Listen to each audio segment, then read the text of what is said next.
తెలంగాణ కొత్త ప్రభుత్వం వచ్చి ఏడాది పాతోడు పోయిండు, దోసుకున్నోడు పోయిండు, కాళేశ్వరం కట్టినోడు పోయిండు, వాడు పోయిండని ఎంతో సంబరాలు. కొత్త ప్రభుత్వం వచ్చింది, అది మాది కాదు, కాంగ్రెస్ ప్రభుత్వం. ఇంతో అంతో ఆశ ఉండే రైతాంగం మొత్తము చాలా మంది కాంగ్రెస్ సపోర్ట్ ఇచ్చినప్పుడు ఎమ్మెల్యే ఎలక్షన్స్ అప్పుడు ఎంతో ఆశ పెట్టుకున్నారు.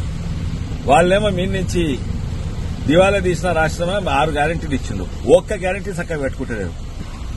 ఏదో గింత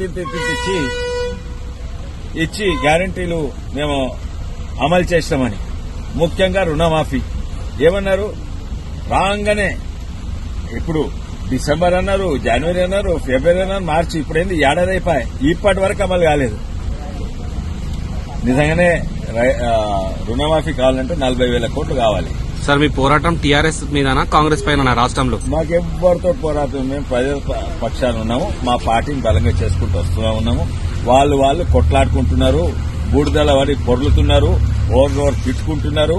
మేము ఇవ్వని తిట్టలేము, మేము ఓన్లీ అడుగుతున్నాము. ఈ 6 గ్యారెంటీలు ఏమయ్యాయి?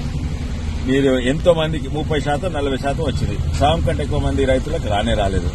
అయితే ఇప్పుడు రైతు పండుగ చేసుకుంటున్నాం. రైతు పండుగ రైతులు చేసుకోవాలయ్యా, రాజకీయ పార్టీలు కాదు. అరే మా ఇంట్లో సంబరాలు అయితే నేను చేసుకోవాలి, మీరు వచ్చి మా ఇంట్లో సంబరాలు చేసుకుంటేనేది. రైతుల సంబరాలు రైతులు చేసుకోవాలి. వాళ్ళు ఏడాది బచాయించిపోయినాం రాని పండుగ చేసుకుంటున్నారు. కాంగ్రెస్ పార్టీ ఏడాది అయిపోయింది పండుగ చేసుకోండి, కానీ రైతు సంబరాలు కాదు. అందరూ రైతాంగము కాంగ్రెస్ రైతుల పండుగ అని చెప్తున్నారు సార్ ముఖ్యమంత్రి. అదే అంటున్నా, రైతుల పండుగ ఎవరు చేసుకోవాలి? రైతులు చేసుకోవాలి. రాజకీయ నాయకులు కాంగ్రెస్ పార్టీ చేసుకోవద్దు. రైతుల పండుగ ఇప్పుడు కాంగ్రెస్ పార్టీ చేసుకుంటారు. అన్ని చేస్తాం, అన్ని సాధించడమని. రైతాంగమేమో వాళ్ళ మీద ఆశ ఉండే, ఇప్పుడు నిరాశ అయిపోయింది. రైతాంగం మొత్తం వ్యతిరేకత అయిపోయింది. ఈ రోజు తెలంగాణ రైతాంగం బతుకుతుందంటే బీజేపీ వల్లనే. ఎట్లా అని అడగండి, ఒక్కొక్క రైతు కుటుంబానికి 63 నుంచి 75,000 ఏడాదికి ఇస్తున్నాం. ఎందుకంటే దాదాపు 40 లక్షల రైతు కుటుంబాలు ఉన్నాయి. మేము 23,000 కోట్లు మద్దతు ధర ఇచ్చి కొంటున్నాం. ఎందుకు? అది కొంటున్నారు కాదు, అసలు భారతదేశంలో వరి అవసరం ఉన్న దానికంటే ఎక్కువ పండిస్తున్నారు. ముఖ్యంగా తెలంగాణలో మనం తినేది 50 లక్షల టన్నులు అంటే, 45-50 లక్షల టన్నులు అంటే పండించేది 2 కోట్లు 3 కోట్లు. అవసరం లేకున్నా కూడా రైతులను ఆదుకుంటేందుకు 23,000 కోట్లు ఇచ్చుకుంటున్నది ప్రతి ఏడాది. అదే కాక యూరియా, డిఏపి 2,400 ఓన్లీ 300 రూపాయలకు ఇస్తున్నది, 90%. తర్వాత ఎన్నో 6,000 రూపాయలు ఇస్తున్నది.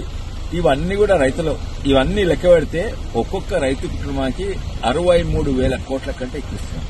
అదే కాక మన్రేగా, మన ఉపాధి హామీ మొత్తం మేమే ఇస్తున్నాం. మొత్తం అదో 12,000 కోట్లు. ఇవన్నీ కూడా చూస్తే గ్రామీణ ప్రాంతాన్ని, రైతాంగాన్ని ఆదుకుంటుంది. ఎందుకు ఇక్కడ వికారాబాద్ చూడండి, వికారాబాద్ మున్సిపాలిటీ చూడండి. వికారాబాద్ మున్సిపాలిటీ ఎట్లా నడుస్తుంది? ఈ రోడ్లు, నల్లాలు, కరెంట్ ఎట్లా నడుస్తుంది? కేవలము ఇక్కడున్న వికారాబాద్ లో ఉన్న వాసులు వాళ్ళ ఇంటి పన్నులు, లేకుంటే ఈ బిజినెస్ ఉంటే ఆ బిజినెస్ ట్యాక్స్, దీని మీద నడుస్తుంది. రాష్ట్రం నుంచి ఇచ్చేది ఏడాది నుంచి ఒక్క నయా పైసా వికారాబాద్ కు రాలేదు. వికారాబాద్ మున్సిపాలిటీ ఒక్క నయా పైసా. మొన్న రివ్యూ చేస్తా, మొత్తం వచ్చింది, సంఖ్యలు కూడా చూపెడతా. ఈ వికారాబాద్ నడిచేది కేవలము ఇక్కడ ఈ మనమేమో పన్నులు కడతారు, ఆ పన్నుల వల్లనే ప్లస్ ఇన్కమ్ ట్యాక్స్ కడతారు, ప్లస్ జీఎస్టీ కడతారు. కానీ కేవలం ఇక్కడ పన్నులు కట్టినాయి ఇక్కడనే. రాష్ట్రం నుంచి మ్యాచింగ్ గ్రాంట్స్ రావాలి, అవి రాలేదు. కేంద్రం నుంచి వస్తున్నాయ్యా, రాష్ట్రం నుంచి 100% రావాలి, కేంద్రం నుంచి 50%. ఓన్లీ కేంద్రం ఇచ్చినాయి అండ్ ప్రజలు ఇచ్చినాయి. తెలంగాణ ప్రభుత్వం 9 పైసలు ఇవ్వలేదు వికారాబాద్. Thank you sir.